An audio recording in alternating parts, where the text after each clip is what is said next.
And let's begin by talking about what are called attention-grabbing statements. Attention-grabbing statements. One of the challenges with traditional sales is that it presupposes that everybody's interested before you approach them. It presupposes that the world are your prospects. And it negates, even right from the outset, the choice that somebody has to say, I'm interested or not. Is this true? How many of you have ever been in a networking environment of any sort? You're chit-chatting, you build a little bit of rapport with somebody, and next thing you know, you got a sales pitch. How many have been there? Yeah, happens all the time. So let me give you one quick tool to be able to quickly express exactly what you do in a way that would create interest and gain the permission to move forward. This skill will be integrated into all the other steps that we're going to get into for attraction-based selling. Okay? All right, does everybody have the handout? All right, there are 5 steps to what's called an attention-grabbing statement.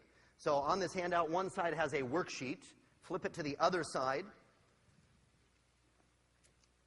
Okay? Here's what we need to do. An attention-grabbing statement has essentially 5 steps. Let's go through them very quickly. The first thing is, and here's where the vast majority unfortunately mess it up, but it starts with what's called a proposition. How many would like to be propositioned? All right. A proposition is a statement of benefit to your client. I can do blank for you. Now, one of the challenges is that most people, when they begin selling, they don't start with a statement of benefit to the client, do they? How many of you get telemarketing calls at home? How many of you are annoyed by most of the telemarketers? Great. The reason is that most of them do not talk about you whatsoever. Okay? They say, hi, my name is such and such. That's my name. Okay? And we do blank. That's them. And we have this campaign going on right now. And we do this, and we're in the area doing that, and we'd like to do that, and we'd like to accomplish that, and we'd like to do this. It's nothing about you. Unfortunately, most of us make that mistake as well. I make the mistake, probably each and every day. Somebody says, well, what do you do, and what do I say? I do blank, and I give them something about me, rather than giving something about my clients, about what I do for them. So a proposition statement begins with, I can do blank for you, or I help my clients do blank, or you'll never have to worry about blank, you fill in the blank again, okay? Or you'll always have blank because of what we do. Or we make sure that blank always happens in this scenario, okay? In other words, it's a statement about what you can do for somebody else. A good attention-grabbing statement doesn't stop there, though. It then follows it up, and again, it must not be about you. It must clearly propose a benefit to the client. It then follows up with a fact or a feature that would back up what you've just said.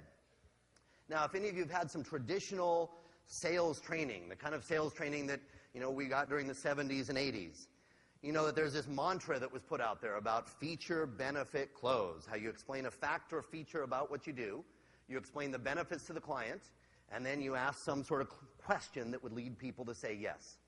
Feature, benefit, close. Unfortunately, in studying the best salespeople in the world, this is not how they approach it, especially not in our economy these days.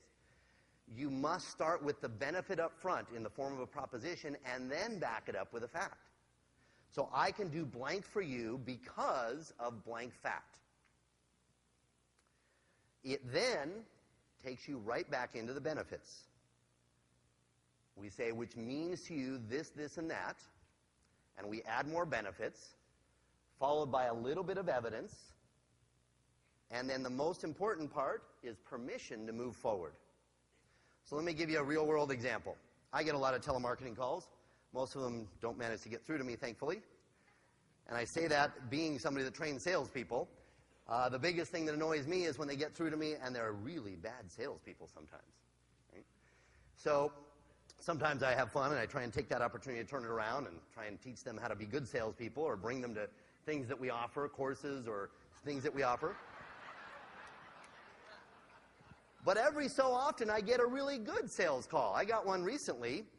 I got a guy that called up, and he got through. He had a great strategy for getting through, the different defenses that I have up for getting to me. And he got through to me, and when I answered the phone, he immediately talked about a benefit to me. He immediately proposed something. He said, the reason I'm calling, he said, my name is, and he introduced himself, nothing wrong with that, and the reason I'm calling is I have a way for you to self-publish a book without having to incur the costs of self-publishing. Now, he obviously knew that I publish and that I work on a variety of works, and he knew that I was in the universe of people that might be interested, and he immediately came to me with a benefit. I have a way for you to self-publish a book without incurring the costs of self-publishing. He didn't stop, though. He immediately followed it up with a fact. He said, because I own a publishing company that specializes in doing just that for authors. Which means to you, and he went right back to the benefits, which means to you that rather than spending $60, $70, $80, $100,000 to self-publish a book and do it well, or rather than giving up all of your rights to a company that, is simply going to have all the rights to your book and you simply get a small royalty, you can have the book published without having to spend the money and still retain the rights to the book. He said, I've done it now, and he gave evidence. I've done it now for this title, this title, this title, and a couple hundred others that you would probably recognize. He gave me 3 titles I recognized. My reason for calling right now, though, is not to get you to publish a book with us.